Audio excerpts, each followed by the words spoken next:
Hello বন্ধুগণ, কেমন আছো? আশা করি তোমরা সকলে খুব ভালো আছো। আমি কাকলি হাজির হয়ে গেলাম নতুন একটা রেসিপির সাথে। আজকে আমার রেসিপি হচ্ছে কেরালা স্টাইলে বেগুনের সবজি। তাহলে বন্ধুরা, ভিডিওটা কোনো রকম স্কিপ না করে পুরো ভিডিওটা দেখবার জন্য তোমাদেরকে অনুরোধ জানানো হচ্ছে। চলো তাহলে রেসিপিটা শুরু করি। তো দেখো, এখানে আমি দুটো বেগুন নিয়ে নিয়েছি, যেটাকে সরু সরু টুকরো করে কেটে নিয়েছি। বেগুনগুলোকে ভালো করে ধুয়ে নিয়েছি, তারপর আমি কেটে নিয়েছি। আর এদিকে উনুনে কড়াই চাপিয়ে দিয়েছি, কড়াই তেল দিয়ে দিয়েছি, তেলটাও সুন্দর গরম হয়ে গেছে। এখানে 4টে ছোট পেঁয়াজ আমি নিয়েছি, যেটাকে আমি পাতলা পাতলা করে কেটে নিয়েছি। পেঁয়াজগুলোকে দিয়ে দিলাম তেলের মধ্যে, পেঁয়াজগুলোকে লাল লাল করে ভেজে নেব। তো দেখো, এখানে আমার পেঁয়াজগুলো সুন্দর ভাজা হয়ে গেছে। এরকমই পেঁয়াজগুলোকে ভাজতে হবে, বেশি কড়া করে ভাজা চলবে না। এখন ওর মধ্যে দিয়ে দিলাম আদা রসুন বাটা। আদা রসুন বাটাকে পেঁয়াজের সাথে ভালো করে মিশিয়ে নেব। আর বন্ধুরা, আমার লাইকের থেকে কমেন্টস বেশি হয়ে যাচ্ছে, তাই বন্ধুদের কাছে অনুরোধ করছি, বন্ধুরা তোমরা কমেন্টস না করবে কিন্তু লাইকটা করে দিও। এখন পেঁয়াজ রসুনের মধ্যে দিয়ে দিলাম কারি পাতা, কয়েকটা কারি পাতা দিয়ে দিলাম, আর দিয়ে দিলাম 1 table spoon chilli flakes. Chilli flakes আর কারি পাতাটা যখন ভাজা হয়ে যাবে, তখন ওর মধ্যে দিয়ে দিলাম 1/2 টিস্পুন হলুদ। হলুদটা দিয়ে দেওয়ার পর দিয়ে দিলাম স্বাদ অনুযায়ী নুন। আজকের এই সবজির মধ্যে কিন্তু আর কিছু মশলা আমি দেবো না।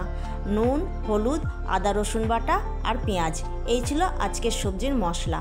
তো সমস্ত কিছু ভালো করে রান্না করে নেওয়ার পর এখন ওর মধ্যে দিয়ে দিচ্ছি সেই কাটা বেগুনগুলোকে দিয়ে দেওয়ার পর মশলার সাথে বেগুনগুলোকে ভালো করে নেড়ে চেড়ে রান্না করে নেব। তো বন্ধুরা, বলছিলাম যে লাইকের থেকে যদি কমেন্টস বেশি হয়ে যায়, সেটাও নাকি চ্যানেলের পক্ষে খুব ক্ষতিকর। তাই বন্ধুরা, লাইকটা একটু বেশি করে করো, কমেন্টস করতে হবে না।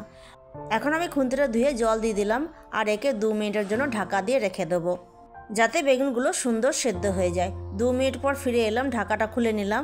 তো দেখো, বেগুনগুলো সেদ্ধ হয়ে গেছে, কিন্তু জল আছে। বেগুনে জল না দিলেও হতো, কেননা বেগুন এমনিতেই নরম সবজি। তো আমি একটুখানি দিলাম, এরপর দিয়ে দিলাম 2টো কাঁচা লঙ্কা। এই সবজিটা শুকনো শুকনো হবে। তো দেখো, জল বেরিয়ে গেছে, সেজন্য আবার একে 2 মিনিটের জন্য ঢাকা দিয়ে দেবো, যাতে জলটা শুকিয়ে যায়। এখন কিন্তু এই বেগুনের সবজিটা হয়ে গেছে, আর জলটাও শুকিয়ে গেছে। এরকমই থাকবে আজকের এই বেগুনের সবজি। এখন একদম রেডি। নামাবার আগে দিয়ে দেবো কিছুটা ধনেপাতা। তো ধনেপাতাগুলো দিয়ে দিলাম। ধনেপাতাগুলোকে বেগুনের সাথে মিশিয়ে নিয়ে পরে চলো এবার এটাকে সার্ভ করে নেব। তো বন্ধুরা, কেরালা স্টাইলে এই বেগুনের সবজি ভাত, রুটি, পরোটা সব কিছুর সাথে খেতে কিন্তু অসাধারণ লাগে। আর আজকে আমার এই রেসিপিটা যদি তোমাদের এতটুকু ভালো লেগে থাকে, তাহলে অবশ্যই লাইক, কমেন্ট, শেয়ার করে দিও। তাহলে আজকের মতো ভিডিওটা এখানে এন্ড করছি। দেখা হচ্ছে আগামী দিনে নতুন একটা ভিডিওর সাথে, নতুন একটা রেসিপির সাথে।